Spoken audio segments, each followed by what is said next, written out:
नमस्कार दोस्तों, चलिए जानते हैं हरियाणा की 50 फटाफट बड़ी खबरों को सिर्फ 10 मिनट में। लेकिन उससे पहले आप यह वीडियो किस जगह से देख रहे हैं हमें कमेंट।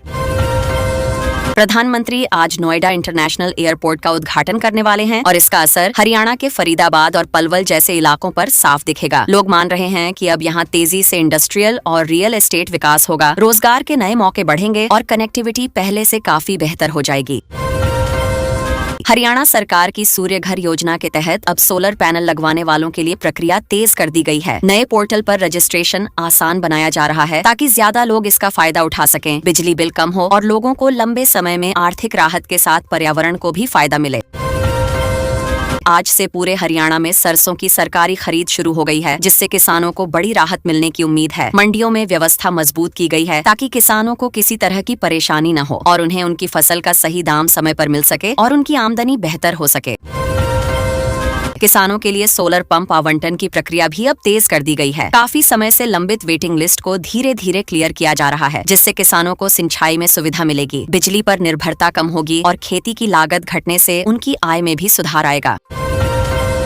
आज से 30 मार्च तक हरियाणा के कई जिलों में मौसम खराब रहने वाला है। मौसम विभाग ने भारी बारिश और तेज हवाओं का येलो अलर्ट जारी किया है, जिससे लोगों को सावधान रहने की सलाह दी गई है और खासकर किसानों को अपनी फसलों की सुरक्षा पर ध्यान देने को कहा गया है।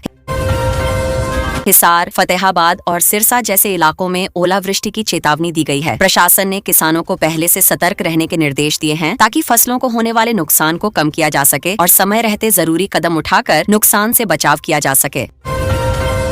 दिल्ली पुलिस ने हरियाणा विधानसभा चुनाव से जुड़े एक मामले में कुछ कांग्रेस नेताओं पर एफआईआर दर्ज की है। आरोप है कि टिकट दिलाने के नाम पर करोड़ों रुपए मांगे गए, जिससे सियासी माहौल गर्मा गया है और आगे जांच में और बड़े खुलासे होने की संभावना जताई जा रही है। अग्निवीरों के लिए केंद्र सरकार ने बड़ा फैसला लिया है। अब पूर्व अग्निवीरों को दिल्ली पुलिस भर्ती में आरक्षण और उम्र सीमा में छूट दी जाएगी, जिससे हरियाणा के युवाओं में खुशी का माहौल है और उन्हें भविष्य के लिए एक मजबूत और सुरक्षित विकल्प मिल रहा है। पानीपत में एक महिला के साथ बड़ा धोखाधड़ी का मामला सामने आया है। कनाडा भेजने और पीआर दिलाने के नाम पर उससे करीब 60 लाख रुपए ठग लिए गए, जिसके बाद पुलिस ने केस दर्ज कर जांच शुरू कर दी है और आरोपियों की तलाश लगातार जारी है। गुरुग्राम के बसई रोड पर आज रात से ट्रैफिक डायवर्जन लागू रहेगा। सड़क मरम्मत के चलते यह फैसला लिया गया है, जिससे लोगों को थोड़ी परेशानी हो सकती है, लेकिन प्रशासन का कहना है कि काम पूरा होने के बाद यातायात व्यवस्था और भी ज्यादा सुचारू और बेहतर हो जाएगी। मौसम में लगातार बदलाव के कारण गेहूं की फसल पर पीला रथुआ बीमारी का खतरा बढ़ गया है। कृषि विभाग ने किसानों को सलाह दी है कि वे समय पर दवाइयों का छिड़काव करें और फसल की निगरानी करते रहें ताकि नुकसान को कम किया जा सके और उत्पादन सुरक्षित रहे। हरियाणा विद्युत विनियामक आयोग ने साफ कर दिया है कि इस बार घरेलू बिजली दरों में कोई बढ़ोतरी नहीं होगी। इससे आम लोगों को राहत मिली है और वे नए वित्त वर्ष में भी बिना अतिरिक्त बोझ के पहले की तरह बिजली का उपयोग आराम से कर सकेंगे। पंचकूला में पुलिस ने बड़ी कार्रवाई करते हुए नशा तस्करी के मामले में 2 लोगों को गिरफ्तार किया है। उनके पास से भारी मात्रा में नशीले पदार्थ बरामद हुए हैं, जिससे इलाके में हड़कंप मच गया है और पुलिस अब इस नेटवर्क से जुड़े अन्य लोगों की तलाश में जुट गई है। पानीपत में नगर निगम की टीम आज अवैध कॉलोनियों पर कार्रवाई करने जा रही है। कई इलाकों में पीला पंजा चलाया जाएगा, जिससे अवैध निर्माण करने वालों में हड़कंप मच गया है और प्रशासन ने साफ कर दिया है कि आगे भी ऐसी सख्त कार्रवाई जारी रहेगी। रोहतक में आज सियासी हलचल तेज है। पूर्व मुख्यमंत्री हुड्डा की अध्यक्षता में विपक्ष के नेताओं की एक अहम बैठक होने की खबर है, जिसमें आने वाले चुनावों और रणनीतियों पर चर्चा की जाएगी और प्रदेश की राजनीति में नए समीकरण बनने की संभावना भी जताई जा रही है। हरियाणा रोडवेज में आज 50 नई इलेक्ट्रिक बसें शामिल की गई हैं। ये बसें खास तौर पर एनसीआर रूट पर चलाई जाएंगी, जिससे यात्रियों को आरामदायक सफर मिलेगा, प्रदूषण कम होगा और सरकार का यह कदम पर्यावरण संरक्षण की दिशा में भी काफी अहम माना जा रहा है। कुरुक्षेत्र के ज्योतिसर में नए लाइट एंड साउंड शो का आज ट्रायल शुरू किया गया है। इससे यहाँ आने वाले पर्यटकों को एक नया अनुभव मिलेगा और धार्मिक पर्यटन को भी बढ़ावा मिलने की उम्मीद है, जिससे स्थानीय लोगों को रोजगार के अवसर भी मिल सकते हैं। गुरुग्राम में नमो भारत ट्रेन के साइबर सिटी स्टेशन का डिजाइन तैयार हो गया है। खास बात यह है कि स्टेशन के एंट्री और एग्जिट पॉइंट करीब 200 मीटर की दूरी पर बनाए जाएंगे, ताकि भीड़ को आसानी से मैनेज किया जा सके और यात्रियों को आने जाने में किसी तरह की परेशानी न हो। गुरुग्राम नगर निगम के लिए ये साल काफी फायदेमंद साबित हुआ है। रिकॉर्ड तोड़ प्रॉपर्टी टैक्स वसूली से निगम के खाते में 333 करोड़ रुपए आए हैं। इससे शहर के विकास कार्यों को तेजी मिलेगी और कई नई सुविधाओं पर काम शुरू होने की उम्मीद भी जताई जा रही है। फतेहाबाद में रसोई गैस की किल्लत ने लोगों की मुश्किलें बढ़ा दी हैं। पिछले एक हफ्ते से सिलेंडर नहीं मिल रहा, जिससे घरों में खाना बनाना तक मुश्किल हो गया है। परेशान लोग सड़कों पर उतर आए हैं और प्रशासन से जल्द समाधान की मांग कर रहे हैं। फरीदाबाद में मौसम ने अचानक करवट ली है। हल्की बारिश के साथ ठंडक बढ़ गई, जिससे लोगों को गर्मी से थोड़ी राहत जरूर मिली। सुबह शाम का मौसम सुहावना हो गया है और लोग इस बदलाव को काफी एंजॉय करते नजर आ रहे हैं। फरीदाबाद में प्रदूषण को लेकर राहत भरी खबर आई है। पिछले 5 सालों में AQI में 28% सुधार दर्ज किया गया है। औसत AQI 189 से घटकर 137 तक आ गया है, जिससे साफ है कि हवा की गुणवत्ता में धीरे धीरे सुधार हो रहा है। हरियाणा में ड्रॉप आउट बच्चों को फिर से स्कूल लाने के लिए नई पहल शुरू हुई है। अब गांव के मुखियाओं और शिक्षकों को जिम्मेदारी दी गई है कि वे घर घर जाकर बच्चों का दाखिला करवाएं, ताकि कोई भी बच्चा शिक्षा से वंचित न रह जाए। हरियाणा में गेहूं खरीद को लेकर तैयारियां शुरू हो गई हैं। 1 अप्रैल से सरकारी खरीद शुरू होगी, जिसके लिए 470 करोड़ रुपए में कटे और बोरियां खरीदी जा रही हैं। किसानों को समय पर भुगतान और सुविधा देने के लिए प्रशासन पूरी तैयारी में जुटा है। अब बात करें दूसरी खबरों की। गुरुग्राम दिल्ली को जोड़ने वाली द्वारका एक्सप्रेसवे टनल में लोगों को भारी जाम का सामना करना पड़ रहा है। जहां सफर सिर्फ 5 मिनट का होना चाहिए, वहीं लोगों को आधा घंटा लग रहा है, जिससे रोजाना परेशानी बढ़ती जा रही है। गुरुग्राम में 7 श्रमिकों की मौत के मामले में पुलिस की ढिलाई पर सवाल उठ रहे हैं। मानवाधिकार आयोग ने इस पर गंभीरता दिखाते हुए रिपोर्ट मांगी है। पीड़ित परिवार न्याय की मांग कर रहे हैं और चाहते हैं कि दोषियों पर सख्त कार्रवाई हो। भूमि अधिग्रहण में 14 करोड़ रुपए के गबन का मामला सामने आया है। कोर्ट ने इस मामले में संबंधित अधिकारियों को तलब कर रिपोर्ट पेश करने को कहा है। जांच में कई अनियमितताओं की आशंका जताई जा रही है, जिससे मामला और गंभीर बन गया है। फतेहाबाद में पेट्रोल और डीजल की कमी से हालात बिगड़ गए हैं। पंपों पर लंबी कतारें लग रही हैं और स्थिति को संभालने के लिए पुलिस बल तैनात करना पड़ा है। लोग घंटों इंतजार करने के बाद भी ईंधन नहीं मिलने से परेशान हैं। फतेहाबाद में साइबर ठगी का एक और मामला सामने आया है। एक रिटायर्ड फार्मासिस्ट को ऐप अपडेट के नाम पर ठगों ने झांसा दिया और उनके खाते से 95,000 रुपए उड़ा लिए। पुलिस लोगों को सतर्क रहने की सलाह दे रही है। सरकारी स्कूलों में बच्चों के लिए अच्छी खबर है। फतेहाबाद के स्कूलों में अब और ज्यादा पौष्टिक और सुरक्षित मिड डे मील परोसा जाएगा। इसका मकसद बच्चों की सेहत सुधारना और उन्हें बेहतर पोषण देना है, जिससे पढ़ाई में भी उनका मन लगे। फतेहाबाद का डंपिंग ग्राउंड इन दिनों लोगों के लिए मुसीबत बना हुआ है। करीब 14,000 टन कचरा पिछले 6 महीने से सुलग रहा है, जिससे जहरीला धुआं फैल रहा है। स्थानीय लोग प्रशासन की चुप्पी पर सवाल उठा रहे हैं। फरीदाबाद में एक पिता को गैस सिलेंडर न मिलने पर मजबूर होकर मुख्यमंत्री से गुहार लगानी पड़ी। हैरानी की बात ये रही कि सिर्फ 2 घंटे के अंदर ही उनके घर सिलेंडर पहुंच गया, जिससे प्रशासन की कार्यशैली पर भी चर्चा हो रही है। फरीदाबाद में एक नवविवाहिता ने घरेलू तनाव के चलते फिनाइल पी लिया। उसे तुरंत अस्पताल में भर्ती कराया गया, जहां उसका इलाज चल रहा है। इस घटना के बाद परिवार और समाज में चिंता का माहौल बन गया है। फरीदाबाद में अवैध कॉलोनियों के खिलाफ प्रशासन सख्त हो गया है। 2 एकड़ में फैली एक कॉलोनी पर बुलडोजर चलाया गया, क्योंकि नोटिस के बावजूद कार्रवाई नहीं की गई थी। आगे भी ऐसे मामलों में सख्ती जारी रहने के संकेत हैं। हाई कोर्ट ने भी फरीदाबाद की अवैध कॉलोनियों को लेकर कड़ा रुख अपनाया है। कोर्ट ने साफ कहा है कि जिम्मेदार अधिकारियों की जांच होगी और लापरवाही पाए जाने पर कार्रवाई तय है, जिससे प्रशासन में हलचल मच गई है।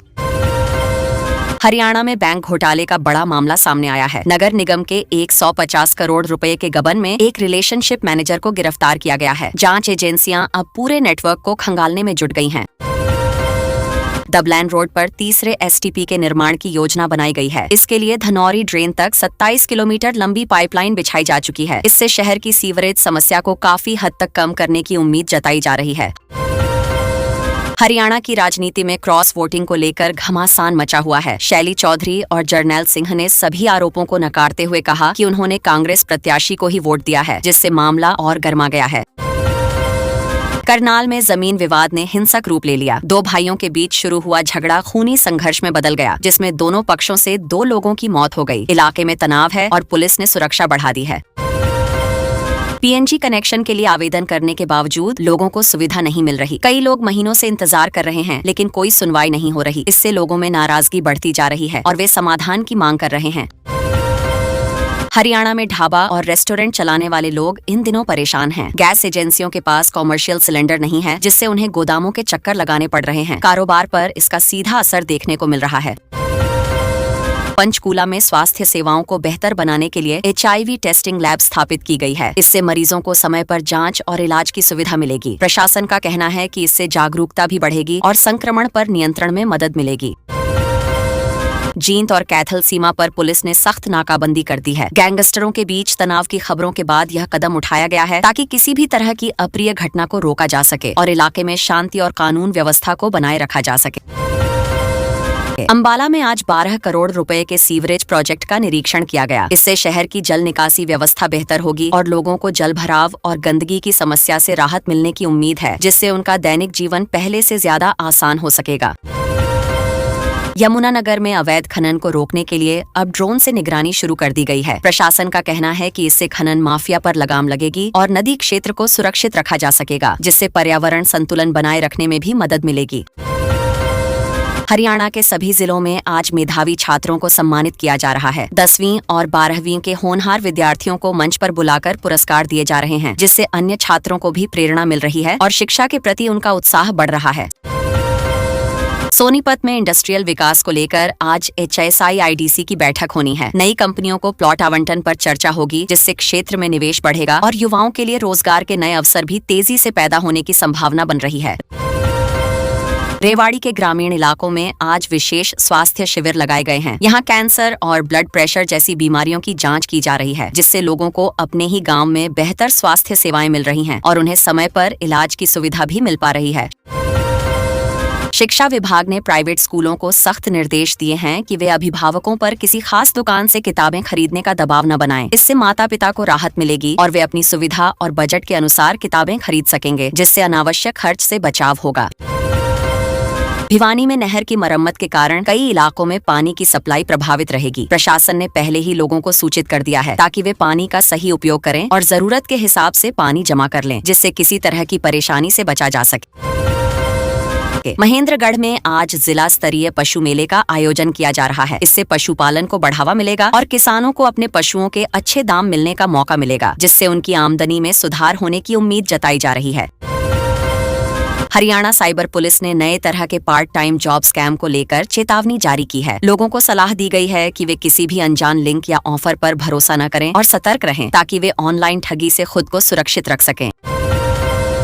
पहाड़ी इलाकों में बारिश के कारण यमुना का जलस्तर थोड़ा बढ़ गया है। प्रशासन ने निचले इलाकों में रहने वाले लोगों को सतर्क रहने को कहा है, ताकि किसी भी आपात स्थिति में तुरंत कार्रवाई की जा सके और किसी तरह का नुकसान होने से बचाया जा सके। जींद कोर्ट ने पुरानी रंजिश में हत्या के मामले में 4 दोषियों को उम्र कैद की सजा सुनाई है। इस फैसले के बाद पीड़ित परिवार ने राहत की सांस ली है और न्याय मिलने की बात कही है। रेवाड़ी रेलवे स्टेशन के पास आज सुबह एक मालगाड़ी के कुछ डिब्बे पटरी से उतर गए। इस कारण दिल्ली जयपुर रूट की कई ट्रेनें प्रभावित हुई हैं। रेलवे टीम मौके पर पहुंचकर मरम्मत कार्य में जुटी हुई है। भिवानी में बोर्ड परीक्षा के दौरान नकल के एक बड़े गिरोह का खुलासा हुआ है। सुबह की शिफ्ट में 10 फर्जी परीक्षार्थियों को पकड़ा गया है। प्रशासन अब पूरे नेटवर्क की जांच कर रहा है। पानीपत में प्रदूषण नियंत्रण बोर्ड ने यमुना में कचरा डालने वाली 3 यूनिट्स को सील कर दिया है। यह कार्रवाई पर्यावरण सुरक्षा के तहत की गई है और अन्य उद्योगों को भी चेतावनी दी गई है। कैथल में गैंगवार की आशंका के बीच एक गैंगस्टर पर फायरिंग हुई है। पुलिस ने पूरे शहर में नाकाबंदी कर दी है और संदिग्धों की तलाश जारी है। फतेहाबाद में अचानक आई तेज आंधी और ओलावृष्टि से किसानों की चिंता बढ़ गई है। फसलों को नुकसान होने की आशंका जताई जा रही है और किसान प्रशासन से मदद की मांग कर रहे हैं। नूंह और फिरोजपुर झिड़का में त्योहारों के मद्देनजर सुरक्षा बढ़ा दी गई है। आज सुबह से फ्लैग मार्च निकाला जा रहा है ताकि शांति व्यवस्था बनी रहे। पलवल में पुलिस ने एक अवैध हथियार फैक्ट्री का भंडाफोड़ किया है। मौके से 12 देसी कट्टे बरामद हुए हैं और आरोपियों को गिरफ्तार कर लिया गया है। कुरुक्षेत्र में चैत्र 14 मेले को लेकर प्रशासन ने नई गाइडलाइंस जारी की हैं। भारी भीड़ को देखते हुए सुरक्षा और व्यवस्था के खास इंतजाम किए जा रहे हैं। झज्जर के बहादुरगढ़ में एक केमिकल फैक्ट्री से गैस लीक होने की खबर आई है। एहतियात के तौर पर आसपास का इलाका खाली कराया गया है और स्थिति पर नजर रखी जा रही है। पंचकूला में आज कबड्डी के राज्य स्तरीय ट्रायल शुरू हो गए हैं। यहाँ से चुने गए खिलाड़ी नेशनल चैंपियनशिप में हिस्सा लेंगे, जिससे खिलाड़ियों में काफी उत्साह देखने को मिल रहा है और वे बेहतर प्रदर्शन करने के लिए पूरी तैयारी में जुटे हुए हैं। चैत्र नवरात्र को लेकर मनसा देवी और शीतला माता मंदिर में तैयारियां पूरी कर ली गई हैं। सुरक्षा के पुख्ता इंतजाम किए गए हैं और मंदिरों को आकर्षक तरीके से सजाया गया है, जिससे श्रद्धालुओं को दर्शन के दौरान अच्छा और सुरक्षित अनुभव मिल सके। आज की खबरों में किसी नई सरकारी योजना से जुड़ी कोई बड़ी अपडेट सामने नहीं आई है, लेकिन प्रशासनिक स्तर पर चल रही व्यवस्थाओं की समीक्षा जरूर जारी है। अधिकारी पुराने प्रोजेक्ट्स की प्रगति पर नजर बनाए हुए हैं और आगे कुछ नई घोषणाओं की संभावना जताई जा रही है, जिस पर सबकी नजर बनी हुई है। गुरुग्राम में आज सुबह अचानक ईडी की टीम ने 2 बड़े बिल्डर्स के ठिकानों पर छापेमारी शुरू कर दी। भारी पुलिस बल की मौजूदगी में दस्तावेज खंगाले जा रहे हैं। आसपास के लोगों में हलचल है और अभी तक जांच एजेंसी की तरफ से कोई आधिकारिक बयान सामने नहीं आया है, जिससे मामला और गंभीर लग रहा है। सोनीपत के कुंडली बॉर्डर के पास किसानों ने अपनी मांगों को लेकर आज सुबह से नेशनल हाईवे जाम कर दिया। सड़क पर लंबा जाम लग गया है और यात्रियों को काफी परेशानी हो रही है। पुलिस और प्रशासन किसानों से बातचीत कर रहे हैं ताकि जल्द से जल्द रास्ता खुल सके और हालात सामान्य हो सके। महेंद्रगढ़ के कनीना इलाके में आज सुबह एक निजी स्कूल बस अचानक अनियंत्रित होकर पलट गई। इस हादसे में 5 बच्चे गंभीर रूप से घायल हो गए, जिन्हें तुरंत अस्पताल पहुंचाया गया। मौके पर अफरा तफरी का माहौल रहा और अभिभावक बेहद चिंतित नजर आए, जबकि प्रशासन जांच में जुट गया है। करनाल में आज सुबह करीब 7 बजे एक राइस मिल में शॉर्ट सर्किट की वजह से भीषण आग लग गई। आग इतनी तेज थी कि दमकल की कई गाड़ियां मौके पर पहुंची। काफी मशक्कत के बाद आग पर काबू पाया गया, लेकिन मिल में भारी नुकसान होने की आशंका जताई जा रही है। रोहतक पीजीआई में रेजिडेंट डॉक्टरों की हड़ताल आज दूसरे दिन भी जारी है। ओपीडी सेवाएं बुरी तरह प्रभावित हो रही हैं और मरीजों को इलाज के लिए परेशान होना पड़ रहा है। प्रशासन डॉक्टरों से बातचीत कर रहा है, लेकिन अभी तक कोई समाधान नहीं निकल पाया है। अंबाला कैंट में आज सुबह 2 गुटों के बीच अचानक झड़प हो गई, जो पत्थरबाजी में बदल गई। हालात बिगड़ते देख पुलिस ने लाठीचार्ज किया और स्थिति को नियंत्रण में लिया। इलाके में तनाव बना हुआ है और सुरक्षा के लिए अतिरिक्त बल तैनात कर दिया गया है। हिसार के महाराजा अग्रसेन एयरपोर्ट से आज पहली कमर्शियल फ्लाइट के ट्रायल रन को मंजूरी मिल गई है। यह खबर क्षेत्र के लोगों के लिए बड़ी राहत की तरह है। अब जल्द ही नियमित उड़ानों की शुरुआत की उम्मीद जताई जा रही है, जिससे कनेक्टिविटी बेहतर होगी। सिरसा के डबवाली इलाके में एंटी नारकोटिक्स टीम ने कार्रवाई करते हुए करीब 250 ग्राम चिट्टा बरामद किया है। 2 युवकों को मौके से गिरफ्तार किया गया है। पुलिस अब इस नेटवर्क की गहराई से जांच कर रही है, ताकि पूरे गिरोह का पर्दाफाश किया जा सके। पंचकूला में जमीन घोटाले के मामले में बड़ी कार्रवाई हुई है। एचएसवीपी के 3 अधिकारियों को भ्रष्टाचार के आरोप में सस्पेंड कर दिया गया है। इस कार्रवाई के बाद विभाग में हड़कंप मच गया है और आगे और जांच की बात कही जा रही है। यमुनानगर में अवैध खनन रोकने गई टीम पर आज सुबह हमला कर दिया गया। हमलावरों ने अधिकारियों की गाड़ी के शीशे तोड़ दिए। घटना के बाद पुलिस ने सख्ती बढ़ा दी है और दोषियों की तलाश शुरू कर दी गई है। फरीदाबाद के एनआईटी इलाके में आज सुबह एक युवक की गोली मारकर हत्या कर दी गई। हमलावर मौके से फरार हो गए हैं। पुलिस आसपास के सीसीटीवी खंगाल रही है और मामले की जांच तेजी से की जा रही है।